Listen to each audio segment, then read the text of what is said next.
প্রিয় ছাত্রছাত্রীরা, আজকে আমি তোমাদেরকে এই ভিডিওর মাধ্যমে ক্লাস 8-এর ভূগোলের যে সমস্ত প্রশ্নগুলো দেওয়া হয়েছে 2025 সালে রায়মার্টিন প্রশ্নবিচিত্রাতে প্রথম পর্যায়ক্রমিক মূল্যায়নের জন্য 3 নম্বর স্কুলের পেজ নম্বর 295, সেখানে যে সমস্ত প্রশ্নগুলো আছে সমস্ত প্রশ্নের উত্তর আমরা আলোচনা করবো আজকে এই ভিডিওর মাধ্যমে।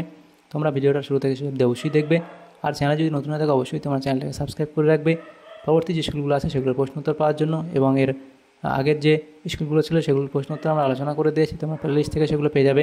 অবশ্যই তোমরা সেই প্রশ্ন উত্তরগুলো দেখে নেবে এবং এই 3 নম্বর প্রশ্ন উত্তর আমরা আলোচনা করবো 3 নম্বর স্কুলের। এই যে প্রশ্ন উত্তরের পিডিএফ তোমরা আমাদের টেলিগ্রাম চ্যানেল থেকে পেয়ে যাবে পরবর্তীতে। ডেসক্রিপশনে টেলিগ্রাম চ্যানেল লিঙ্ক দেওয়া আছে, চাইলে তোমরা সেখানে যুক্ত হয়ে যেতে পারবে। তো 3 নম্বর স্কুলে যে প্রশ্ন আছে দেখো, একের দাগের প্রশ্ন বলা হয়েছে সঠিক উত্তরটি নির্বাচন করে লেখো। প্রথম প্রশ্ন, তরল মাধ্যমে প্রবাহিত হতে পারে না, সেটা কি? এস তরঙ্গ, অপশান সি। এরপরে আছে ভূত্বকের বেশিরভাগ অংশ জুড়ে আছে, এটা হবে O2, অপশান বি। এরপরে আছে পৃথিবী পৃষ্ঠের গড় তাপমাত্রা হলো 15 ডিগ্রি সেন্টিগ্রেড, অপশান সি। তারপরে আছে গুরুমণ্ডলের ক্রোফেসীমা ও নিফেসীমার মাঝে আছে, এটা হবে অপশান এ, অর্থাৎ রেপিত্তি। এরপরে যেটা আছে যে মহাদেশীয় ভূত্বক গ্রানাইট শিলা দ্বারা গঠিত। এরপরের প্রশ্ন, পৃথিবীর অভ্যন্তরে কেন্দ্রমণ্ডল স্তরটি 3500 কিমি পুরু, অপশান বি। তাহলে এগুলো হলো এমসিকিউ টাইপ প্রশ্নগুলো। এরপরে 2 দাগের আছে কি, নিচের বাক্যগুলি কোনটি শুদ্ধ এবং কোনটি অশুদ্ধ লেখো। প্রথম প্রশ্ন, ভুটানের প্রধান ভাষা হলো জাংথা, এটা এখানে তোমাদের শুদ্ধ বলা হয়েছে, ভুটানের প্রধান ভাষা হলো জাংথা। 2 দাগের প্রশ্ন, মূল্যবান রত্ন হিসেবে শ্রীলঙ্কার পদ্মরাগমণির খ্যাতি পৃথিবী জোড়া, এটাও এখানে তোমাদের শুদ্ধ বলা হয়েছে। এর পরের প্রশ্ন দেখা যাচ্ছে, দেখো পূর্ণ বাক্যে উত্তর দাও। প্রথম প্রশ্ন, নেপাইদাউ কোন দেশের রাজধানী? তাহলে এটা হবে কি? মায়ানমার। এর আগের স্কুলের প্রশ্ন এরকম একটা প্রশ্ন ছিল, মায়ানমার। এরপরে আছে ক্যারেজ প্রথা বলতে কী বোঝো? এরাও আগের স্কুলে ছিল। ক্যারেজ প্রথা একটা জলসেচ ব্যবস্থা, সেটা পাকিস্তানে এটা করা হয়, এটা লিখবে, ক্যারেজ প্রথা সম্পর্কে লিখে দেবে। তাহলে এই যে প্রশ্নের উত্তর সেটা তোমরা লিখবে এটা।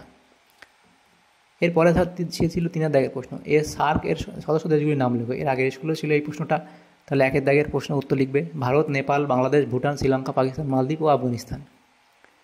এমন 2টি প্রতিবেশী দেশের নাম লেখো যাদের সমুদ্র বন্দর নেই। তো লিখবে কি?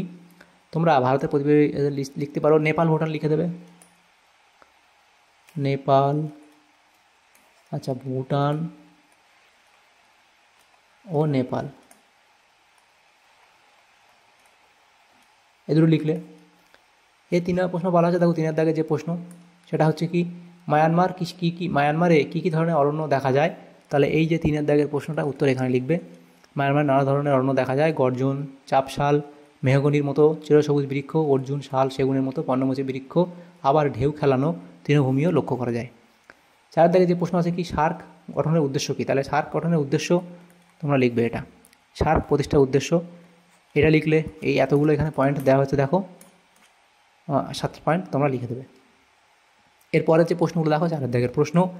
4 দাগের প্রথম প্রশ্ন, উদাহরণসহ আগ্নেয়গিরির শ্রেণীবিভাগ করো। তাহলে আগ্নেয়গিরির শ্রেণীবিভাগ তোমরা করবে, এই অবধি লিখবে। এরপরে 2 দাগের প্রশ্ন আছে কি, ভূমিকম্পের কেন্দ্র ও উপকেন্দ্র কাকে বলে? পৃথিবীর অভ্যন্তরে যে স্থানে ভূমিকম্প সৃষ্টি হয় তাকে ভূমিকম্পের কেন্দ্র বলে, তাহলে এটা লিখলে।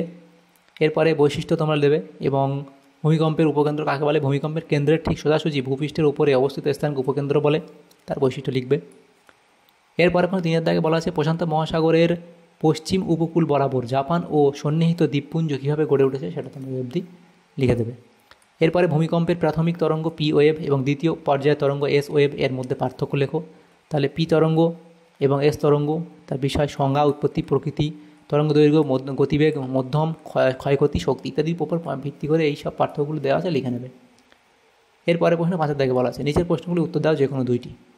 প্রথম প্রশ্ন, পাললিক শিলার 5টি বৈশিষ্ট্য লেখো। পাললিক শিলার বৈশিষ্ট্য বলে লিখবে।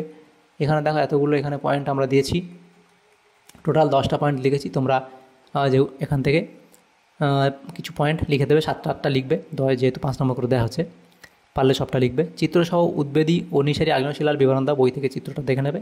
তো নিঃসারী আগ্নেয়শিলা কাকে বলে উদাহরণ দেবে, উদ্বেদী আগ্নেয়শিলা কী তারও উদাহরণ তোমরা দেবে।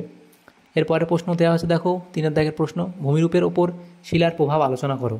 তাহলে ভূমিরূপের ওপর শিলার প্রভাব বলে পয়েন্ট করবে, করে এই পয়েন্টগুলো তোমরা করবে, ফলাফল লিখবে। তাহলে এই প্রশ্ন উত্তর তোমাদের হয়ে যাবে। তাহলে আমাদের এখানে দেখো আজকে এই সমস্ত প্রশ্নগুলি ছিল ক্লাস 8-এর ভূগোলের, অর্থাৎ 3 নম্বর স্কুলের ভূগোলের যে প্রশ্নগুলো ছিল সমস্ত প্রশ্নের উত্তর আমরা আলোচনা করলাম এই ভিডিওর মাধ্যমে। তোমাদের যদি সামান্যতম উপকার এসে থাকে ভিডিওটা অবশ্যই একটা লাইক করবে, আর বেশি বেশি করে বন্ধুদের সাথে শেয়ার করবে। পরবর্তী স্কুলের প্রশ্ন উত্তরগুলো পাওয়ার জন্য অবশ্যই তোমরা আমাদের চ্যানেলটাকে সাবস্ক্রাইব করে রাখবে। Thank you, thanks for watching.